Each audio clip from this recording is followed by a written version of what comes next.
გურჯაანის მუნიციპალიტეტში ინფრასტრუქტურული პროექტები გრძელდება. სოფელ ველისციხეში ეგრეთ წოდებულ ჩაჩანის უბანში შიდა საუბნო გზის რეაბილიტაცია დაიწყო.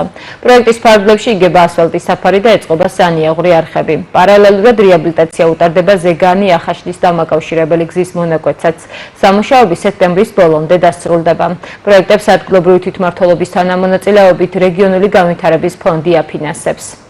ფონდებით დაფინანსებული ყველა პროექტი თითქმის უკვე ამოქმედა გურჯაანის მუნიციპალიტეტში და უკვე დავიწყეთ სამშენებლო ნაწილი.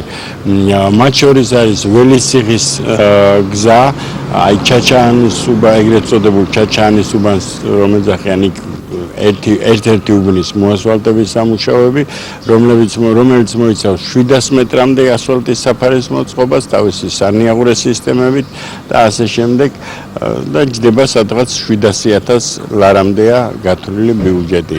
სამუშაოები უკვე დაიწყო, პროცესი მიმდინარეობს და ვცდილობთ დაჩქარებას, რათა მოვასწროთ სექტემბრის ბოლომდე.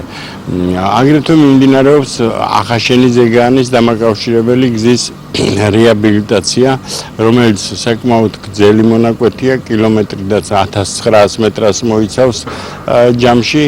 სანიაღვრეებით და ყველა თამდევი კომუნიკაციებით და ჯდება სადღაც 1,300,000-ია ბიუჯეტი გათვლილი. სამუშაოები უკვე მიმდინარეობს, აქტიურ პროცესშია და ვცდილობთ დაჩქარებას, რათა გვინდა რომ სექტემბრის ბოლომდე მოვასწროთ ეს.